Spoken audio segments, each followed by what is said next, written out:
Welcome to Hort Culture, where a group of extension professionals and plant people talk about the business, production, and joy of planting seeds and helping them grow. Join us as we explore the culture of horticulture.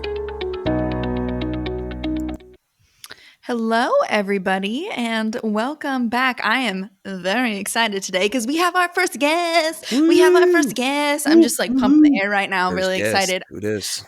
Yeah, Brett, what fantastic human have you brought on the show with us today? Well, Maddie Grider from KCARD, the Kentucky Center for Agriculture and Rural Development, has agreed to join us today. And as we were getting a little warmed up, I think she may have been both excited by the prospect of joining and a little concerned by how just absurd we are. But she's going to roll with the punches, I think, today. And if you're not familiar with KCARD, we'll get into that a little bit here in a few minutes.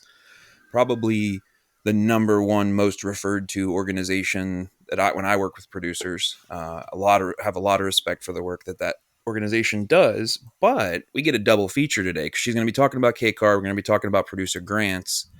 But Maddie's also a plant person, and as any good, reasonable person is, yeah, she's a true leaf. And so, Maddie, welcome. Maybe just say a little bit about yourself, what you like about plants, being outside. I know you maybe have tuned into a couple of the previous episodes, so you kind of get the drift, but we're so glad that you're here to share with us today. Yeah, thanks for having me. I'm very happy to join today. A little bit about me. Currently, I am the Communications and Marketing Associate at KCARD. My background, I grew up on a cattle and tobacco farm in little old Monroe County. I was always active in FFA, ended up going to Western Kentucky University. I studied originally ag education, eventually followed my love for plants into studying horticulture, and also studied literature and professional writing on the side. Oh, man. Cool. It's a great combo. I love it. Monroe County represent. What is your high school mascot? The Falcons. Oh, is that the random question of today? We always have these random intro questions for conversation generation. Is that it? Alexis is low-key looking to get into falconry, so maybe. Okay. Yeah, that's right. I mean, I wouldn't call it low-key, but primary objective, maybe. I didn't want to speak for one you. day I'll have hobbies, and that will be my hobby. Awesome. Yeah. That was my elementary school mascot was the Falcons, and then I grew up and went to high school, and then it was the Eagles. You see what they did there? You see what they did? Wow. I see that. Mm-hmm. I know. Like a Pokemon evolution kind of situation. Exactly. Got to catch them all. So, Maddie, what's your? You mentioned do you like to get into kind of gardening stuff? You a houseplant person? What's your interactions with the horticulture world? Yeah, so all of the above. I really enjoy landscaping. I did an internship at an arboretum in Bowling Green during the fun college years, and that's where I already had a love for plants, but that's where I found kind of the real life world of plants and learned more about them. So landscaping, houseplants, though I don't always treat them well, sadly. It just means those plants aren't hardy if they die. It's their fault, not yours. Right. It's basic horticulture principle, not your fault. It's live or die gardening. In the background, yeah. What was the arboretum called? I know that this is not a video podcast, but we see that Maddie has a plant, but she just gave herself away. I would have never have known the difference. We didn't have that kind of resolution. So, yeah. What was plants are okay. What was the Bowling Green Arboretum called? Give them a little shout out. It's the Baker Arboretum. Oh, awesome. Nice. I haven't been there. I don't think I've been there. My brother lives in Bowling Green, so I feel kind of guilty for not having visited that arboretum there. I'm going to have to check that out next time. I think I've heard that they have really great collections, just like of different like pines and stuff like that. Or I'm a pine boy. The pine boy. I am a pine Brett just boy. wants to be some sort of boy, and boy has a BOIS. Boys. BOI, He's like BOI, bald boys, pine boys. Yes. I'm a little just pine boy. just boys in general. Brett's about I have it. no idea what a pine boy would be, but it probably smells fresh and clean. I Yeah, mean, yeah. so not a terrible He's a thing. bonsai boy. Oh yeah, Ooh, that's cool. I like that a lot. a So what kind of little plant theme, little man? pine boy.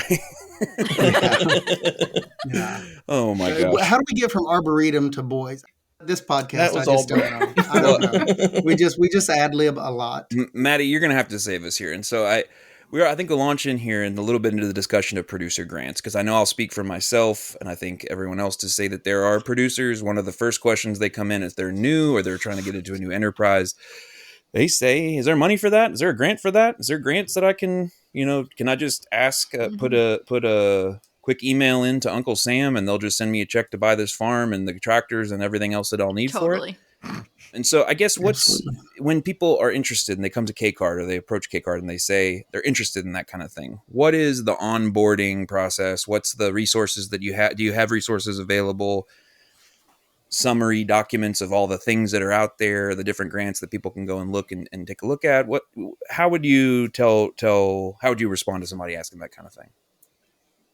Yeah, great question. So we get that a lot, to nobody's surprise. So the first thing that we kind of do is encourage them to think about it more specifically. What are you looking for funding for? What's the specific project? Do you have an amount in mind? And also realize that there may or may not be opportunities out there for that. We definitely do have some resources. We have a grant facilitation program where kind of all of this plays into that. So we have a page on our website where we try to keep up with the active grants out in the world and break down that difficult language into here's what it's for, here's who can apply, here's how much, just to give an idea of what's even out there.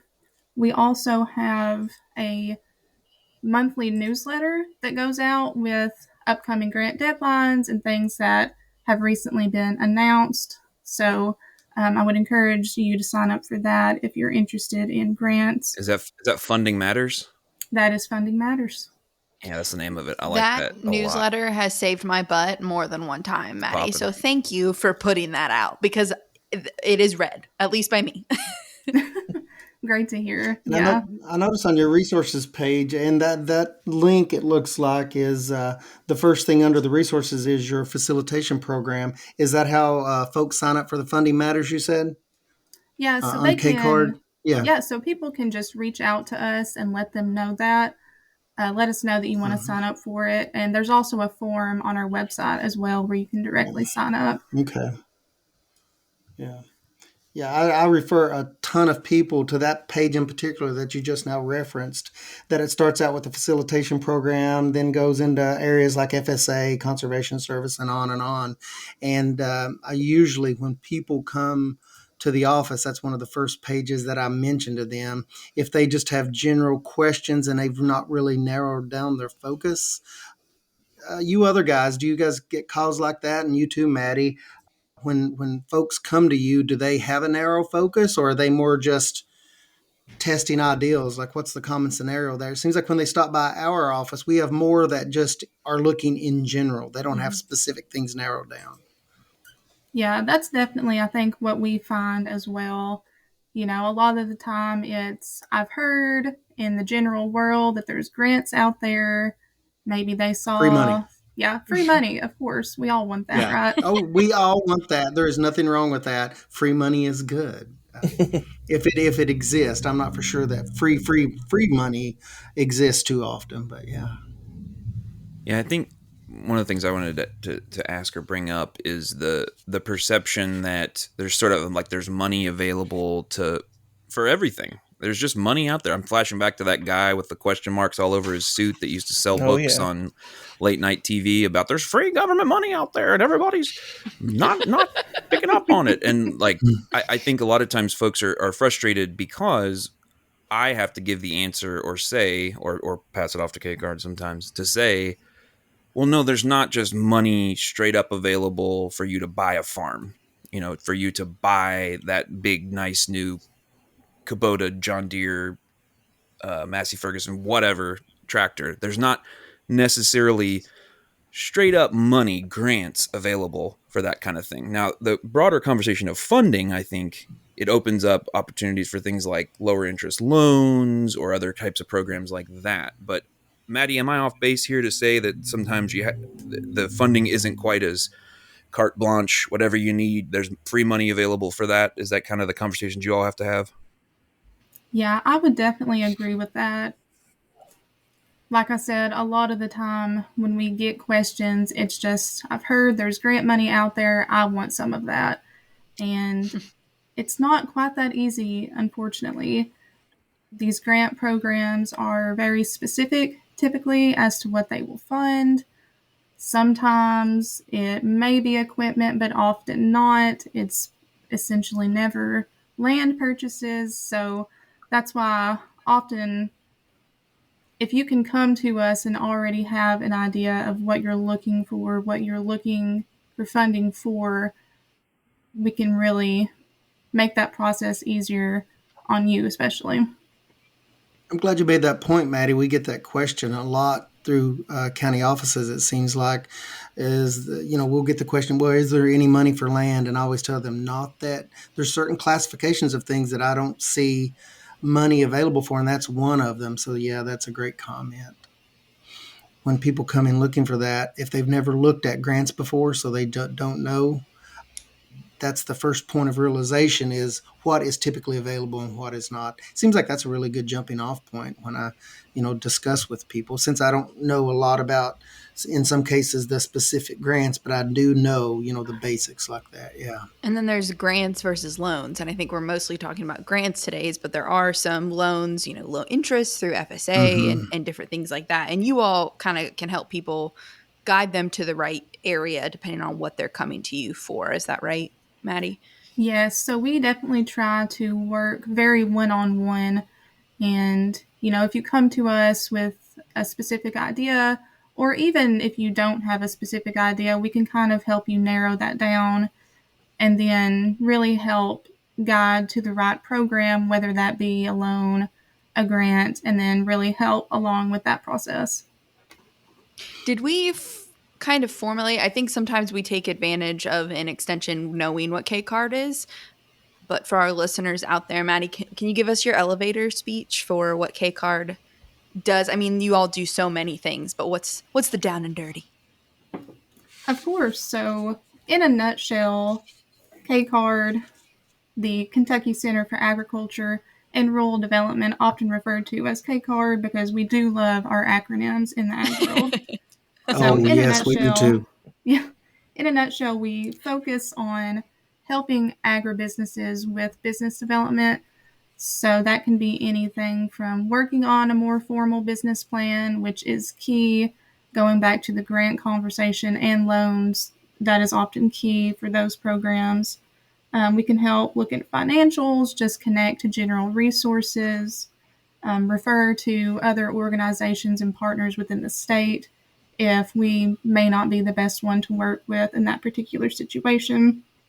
And then we also have a couple more specialized programs, such as the AgVets program, which helps connect veterans to opportunities in the ag world. And then we have a local food program as well, where we can help connect growers and buyers of local food. You mentioned business plan. That's interesting to me. Is that a requirement for a lot of programs that you guys see? Is that a good starting point for a lot of those programs, is a business plan? And it sounds like you guys have services available to help out with that. Yes, so often, especially if it's a substantial grant or loan program, a Mm-hmm. business plan will be required just to show that you've thought through the project, it's going to be beneficial and bring additional revenue to the farm. Even if it's not required for that particular program, it's still a good idea because you really need to think through all of the key components of the business and really think about where you're at, if that's right for you at this moment. And we do have services to help with that. We have a team of business development that can help with the business plan and ask those key questions that need to be on there. And then we also can help tailor the business plan to what the purpose of it is. Yeah, that's an awesome resource. And I know for those of us, particularly in the horticulture world, a lot of times we've joked before that we're kind of we're a fringe case in horticulture. A lot of times we're trying different things. I mean, there's folks here in this room on this podcast from the Center of Diversification. So you're oftentimes trying things that may be on the edge of things, and that may be one of the things that you really need to start with. It sounds like as a business plan. So that service to me, particularly in horticulture and agriculture as well, in any endeavor that you're undertaking, but particularly in horticulture, that's an awesome service, because I work with a lot of people that haven't thought to that level yet. Even if they've sold in the farmers market for a couple of years, they've maybe never looked for a grant or never had any occasion to develop a true business plan and looked at budgets and all the other components that go into a business plan. So that's exciting. That's an awesome resource. It really is. It's great. Yeah, I think one of the things sometimes people don't recognize or aren't familiar with is that the grant world, for the most part, it's not a matter of, I would like that money, and they say, okay, here it is. It's a competitive process. And so to make yourself competitive, if you think back to, if you applied to college or you apply to a job or whatever, you aren't just going to say, hey, I'd like that job, please, or I'd like to be admitted to that college, please. You're going to have to, on some level, explain how and why you should be there, or in this case, you should receive the funds. Now, there is the way I said it earlier. I was explaining to Maddie the room she's walking into. One of the things I said was there's grants, and then there's grants, and there's variable levels of commitment and reporting and everything like that. And so, Maddie, do you all have in Kentucky, for instance, or maybe even more generally, are there particular things that you all steer people to if they're beginners or they have particular interests that aren't quite as arduous? And then on the flip side, are there some of them that are bigger money, bigger competitiveness? Is there a spectrum there? And how do you all kind of walk people through that or orient them to that spectrum? Definitely. So that's something that we kind of try to gauge in those first couple conversations. So if you're just starting out, really kind of just needing some startup, maybe smaller equipment, things like that, fencing. There are some smaller, maybe statewide or even local programs out there. For example, the County Ag Investment Program is one that we refer people to a lot. And for that, you typically just go to your local extension office. It's a smaller, still important, but smaller and less arduous program. And then, you can go from that all the way to you've been in business quite a few years, you're needing some more substantial working capital, maybe to expand, whether that's your customer base or, add a completely new product. Maybe you consider the USDA Value Added Producer Grant, which is actually open right now and closes on May 16th.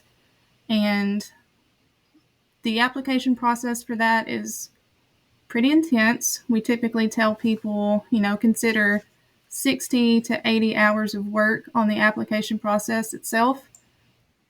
So yeah, that's a pretty big program.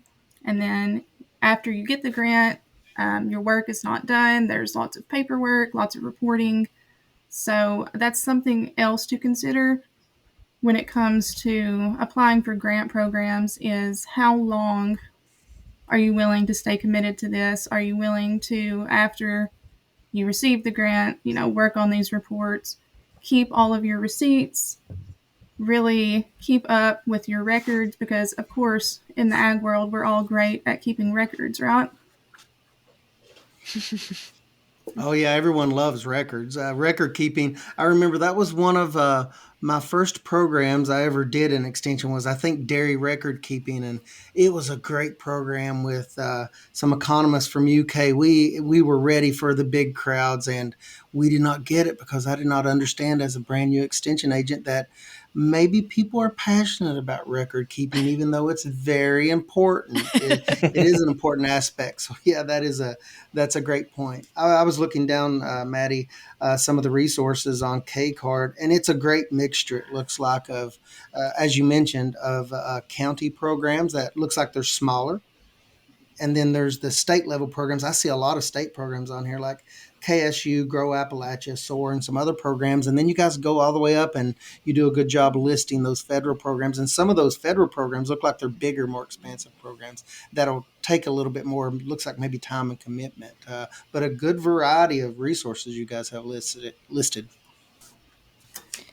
One thing I feel like I have to mention because I deal with this as a county agent that Maddie, you mentioned the CAPE funding, which is how most people know it, CAPE funding, county agriculture improvement, and those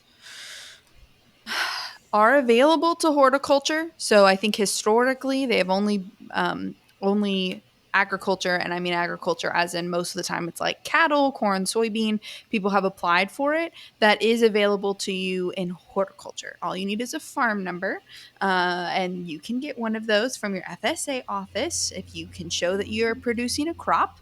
And so I just want to point that out because I think a lot of the time people think, at least in my county, people think that that is not applicable to them because it has historically only been ag producers that have applied and received that.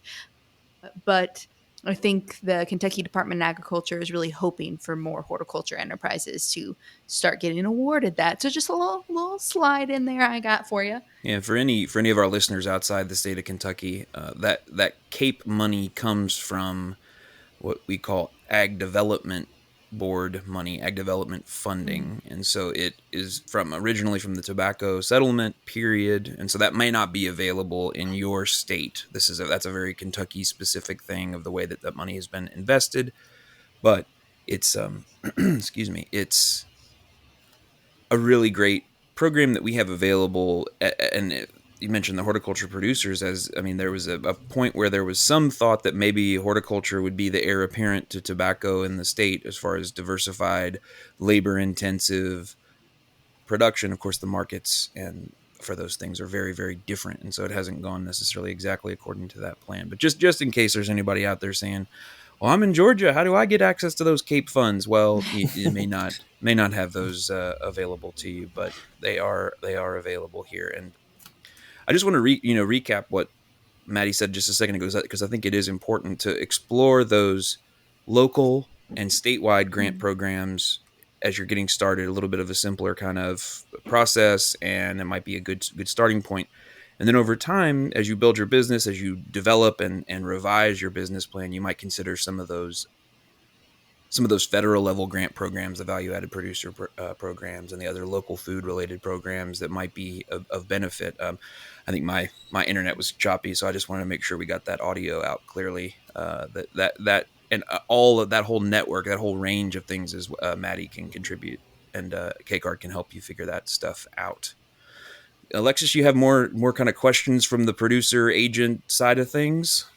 Yeah, so I think that a lot of time people think they have to have it all together before they go visit KCARD or visit even an extension office.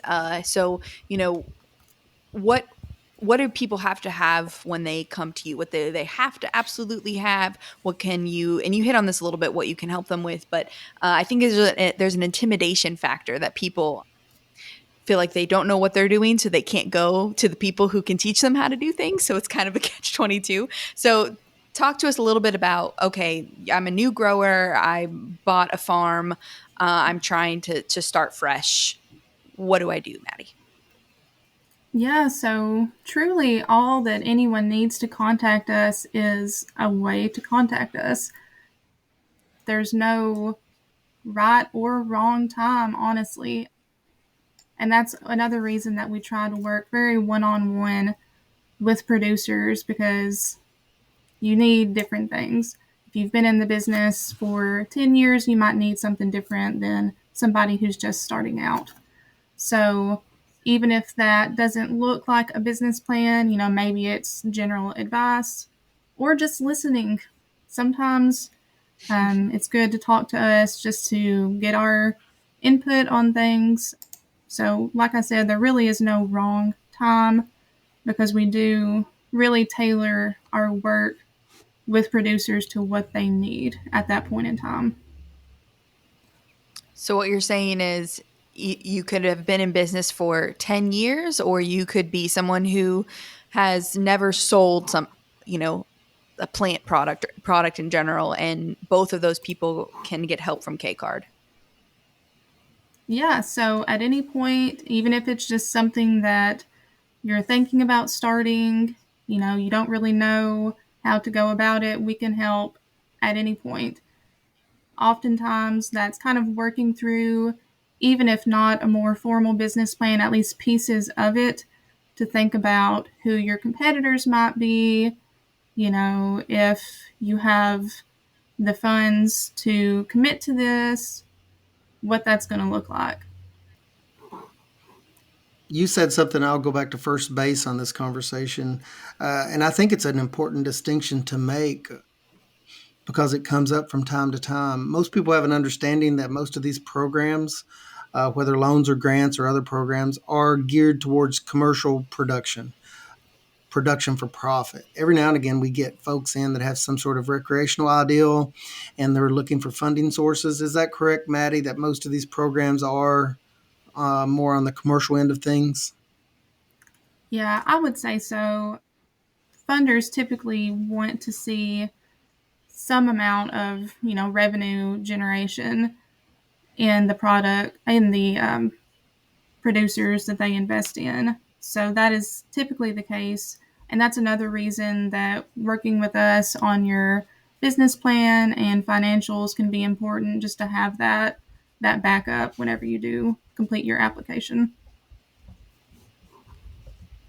To me, when people start to explore this, they're getting usually more serious, and they may be brand new people or folks that are looking to level up. But I find that people, as I talk with people that have applied for either state or federal programs before, they say one of the things that helps them is that quality of being able to look forward into the future and plan ahead a little bit, because some of these programs, they run on certain cycles. I don't know if you have any common cycles that these, whether it's a calendar year or a federal year, you guys, anybody in the podcast today, especially you, Maddie, but what's some of the typical funding cycles for these programs, whether calendar or other? Yeah, so there's some programs that are pretty reliable year by year.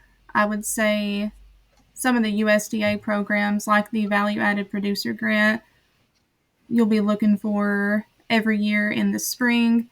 And then some programs that we've seen in recent years have been the result of pandemic and some funds dedicated to that. So some of those we may not see again, but yeah, a lot of those USDA programs that we see so often, you would be looking for in the spring.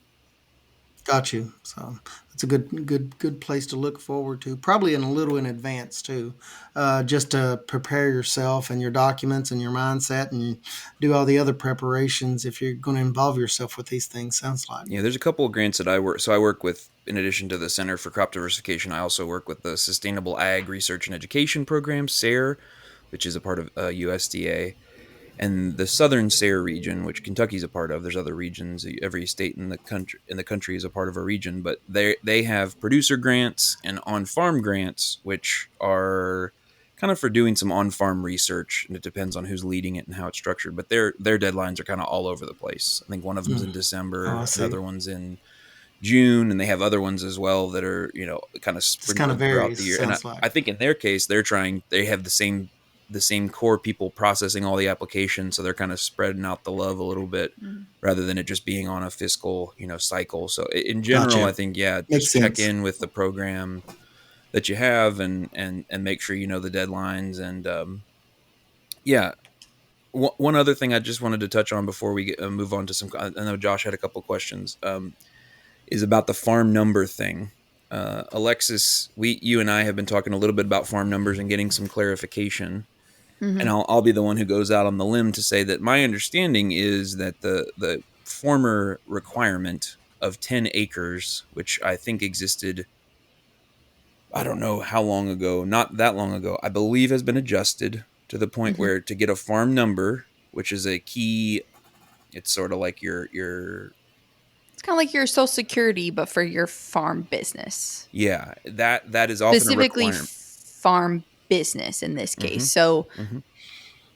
uh, yeah, I think my understanding, and again, I'm also feeling a little bit like I'm going out on the limb, and the people who will know are at your FSA office. So, if you want clarification, please find your local FSA office. For anybody in the U.S., you have one, but the I think you can have a farm number. Like if you're maybe not doing a business, you can still get a farm number if you have a certain amount of acreage. And that's, I think, for like tax purposes, Schedule Fs, things like that. But if you're smaller than 10 acres and you're doing business, which a lot of people in horticulture production are, Mm-hmm. because, an acre of intensive vegetable production is a lot of vegetables. And you just have to show that you have sold, I think it's like $1,000 or $1,000 worth of income, I believe, yeah, is right. $1,000 worth of And income. Maddie, That's feel free to jump in and correct us if we say yes, anything please, wrong here. Maddie. But it's kind of a prerequisite thing. It's like getting registered to be able to access some programs or certain Mm-hmm. programs and insurance programs, grants, loans, etc., that are going to require you to have a farm number. And so if you've been putting that off, that's just another thing to And it's consider. really easy to get. Like, I mean, I just got one a couple years ago, and it took like a sheet of paper and 10 minutes at the office, kind of thing, because they actually already have your plot of land probably like on file somewhere, and they're just waiting for you to come claim your number, so to speak. Yeah, Oh, and you need your deed. So I guess there's that. indeed. I was waiting for it, Brett. We were waiting for it.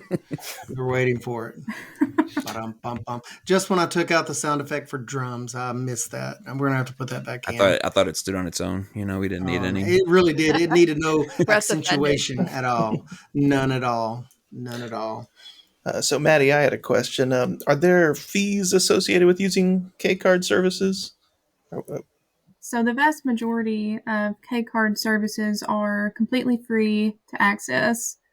We are funded by some different programs from USDA, Kentucky Ag Development Board, things like that. So the majority of the work that we do, such as, that typical business planning and things like that, and the grant facilitation program are completely free.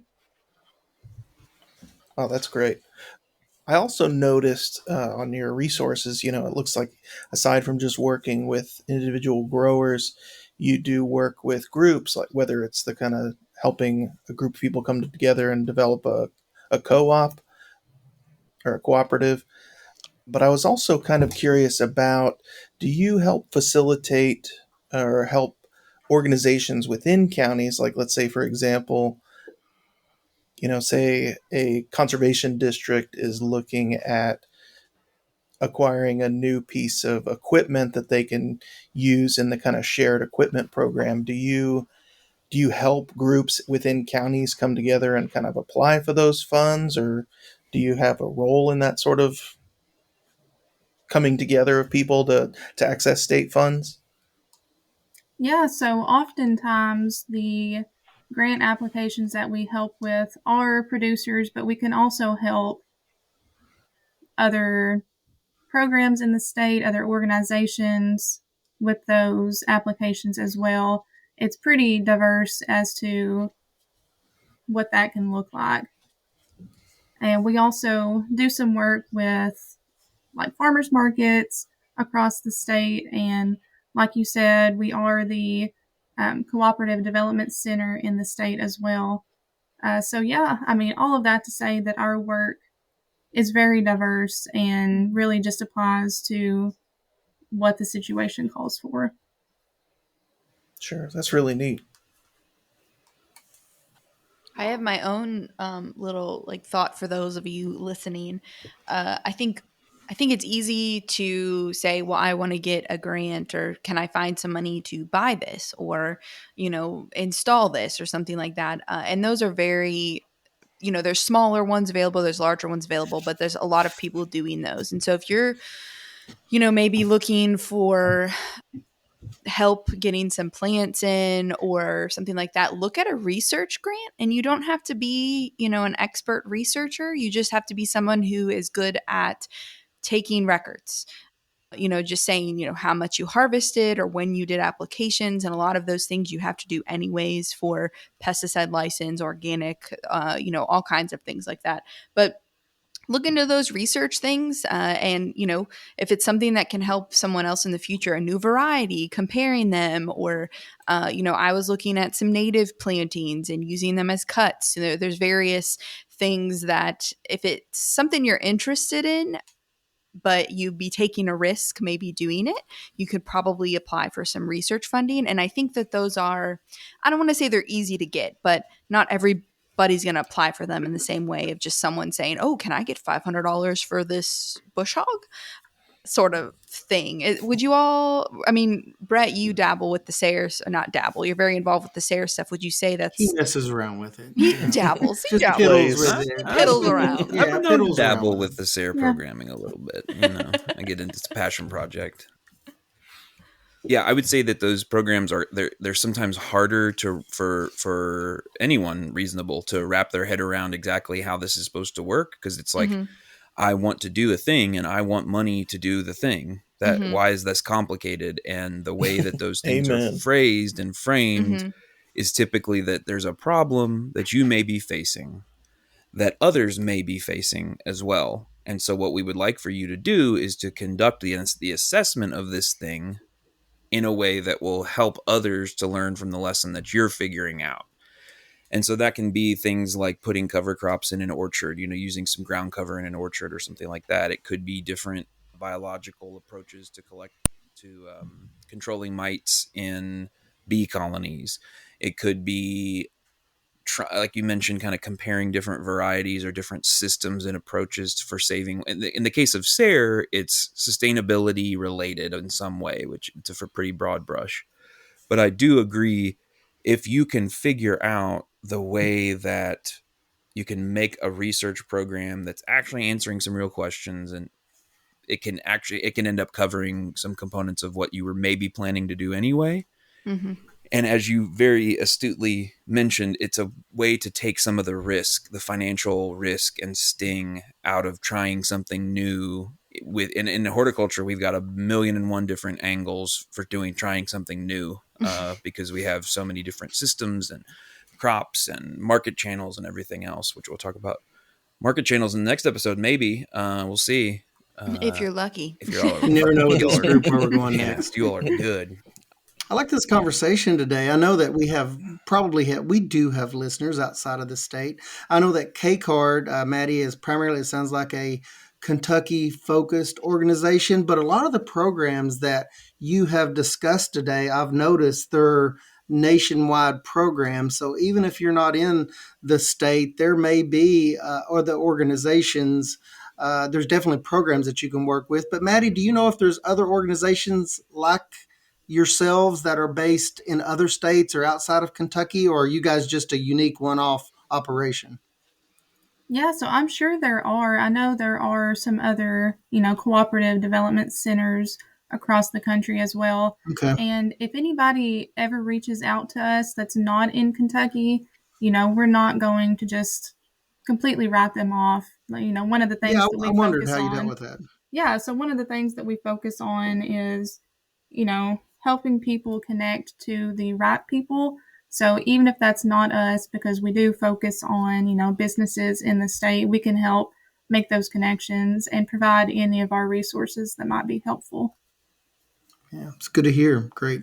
Yeah, there are definitely other organizations, not just because KCARD works with the cooperatives. Those cooperative development centers function differently in different states. I end up in a lot of different states talking about some of this stuff. And so it could be, don't assume that the cooperative development center in your area does everything the same that KCARD does, but there Mm-hmm. may be other parallel organizations that that do offer support in similar ways. Now, I would like to say nobody's quite as good as KCARD, but so sorry, I'm a Obviously. Kentucky boy. I always want to be some kind of a Annie brings back the boy. yeah, a Good callback. bald Kentucky pine boy. And so I got my Kentucky pride and my KCARD pride, and we got some Monroe County pride in the house as well. Go Falcons! But there are a lot of great organizations doing this kind of support work, and I think that's a great point, Ray. That just because you're not here doesn't mean you can't go and piggyback on a lot of the resources that KCARD's put together especially about federal programs and general advice on getting ready to do grants. But I just wanted to say KCARD's repping Kentucky hard, I'm and I just love really it. encouraged from what I'm hearing from you all today, and especially you, Maddie, that I don't have to have all of my thoughts put together. I can just call you up, and even if I don't have a business plan, you offer those services, and you can kind of help me get started. And that's something we see sometimes. People are afraid to approach organizations like yours because they feel like they've not thought through the process enough. But it sounds like that's not the case. Folks can call you up, and you will help them think through the process. Yeah, that's very true. Like I said, there's no wrong time to contact us. And, we don't expect you to have all of the answers, and it's totally okay if you don't. Even as we work together, there may be some things that are still questions. And as you work on a business plan, if that's right for you, it's important to remember that that is a living document. So, Mhm. you may decide your goals for year one or whatever they are. But as you go along in the business, you might find you're far surpassing those, or maybe, some things have happened and those aren't quite attainable, or you may completely change the focus of your business. So it's important to remember that, anything that you work on as far as a business plan or anything, it's totally changeable, and it's whatever your business needs. Well, Maddie, is there anything else about KCARD that we want to know? Anything about the grants world that we want to know that we haven't touched on yet? I would just say again, you can feel free to contact us with any questions, at any point in the life of your business, and we're happy to help. If you want to just kind of get some information, we do have some newsletters. We've got Funding Matters, the funding one that I mentioned, and then we have a general just KCARD newsletter with information on, some educational opportunities. And on our website, we have some blog posts about a wide variety of topics that we get questions about pretty often. So if you want to just, do some light reading, maybe go check that out. Awesome. Well, let me see if I can recap here what I think we've learned today. So, I think first and foremost, good business planning, good thinking critically about what your business is, what your goals are as a business before you start jumping into the grant world is always a good place to start. Having a sound plan to work off of. From there, making sure if you are going to explore the grant world, go ahead and get your ducks in a row on things like having a farm number, on things like being able to communicate clearly about what your business plan is to others, being able to project for yourself and others what that looks like. If you're just starting out or you're just looking to dip your toe, you might take a look at some local, regional, and state opportunities for funding. Don't write off the loan programs and other things that may be a better fit for what the type of money is that you need at the moment. As you're taking bigger steps and looking toward maybe more ambitious growth in your business, you might consider some of the big federal programs. You might consider some of the more competitive opportunities. And in those cases, it's even more important to have that clear business plan, clear objectives, and I think something we haven't really exactly mentioned, but having a clear plan for actually delivering on all the reporting and all of the work that goes into the grant itself. That's something that you need to be aware of. And if you're in Kentucky, you can go to KCARD and you can say, please help. But if you're not in Kentucky, you can go to kcard.info, which is their website, and you can check out some of the resources that they have available to get started in narrowing down, okay, this is the thing I want to go after. But in general, if you've heard, there's a ton of money out there and it's just going to waste, and all you have to do is stick your hand up and they'll give it to you. you're not missing out on those kinds of opportunities. That's not exactly happening here, but there are ways for you to supplement and get some support from Uncle Sam and whatever the anthropomorphized version of Kentucky or your state is to support your work, but it has to be a good fit and it has to fit with the program and you have to have your ducks in a row. Does that sound like a pretty decent summary of some of the stuff we've talked about today? I think so. Nailed it. Okay, well, thank you so much, Maddie. We really appreciate you taking the time to join us, and we'll make sure to put all your contact information in the show notes. Awesome. Thank you all for Thank being you. with us today. And follow us on Instagram at Hort Culture Podcast. I am trying to keep more up on that and posting some fun stuff on there. So please go follow it so I feel like I'm doing something. I appreciate you. And as we grow this podcast, we hope you grow with us. Join us each week, and of course next week on talking about some marketing channels. So thank you all so much and have a great one.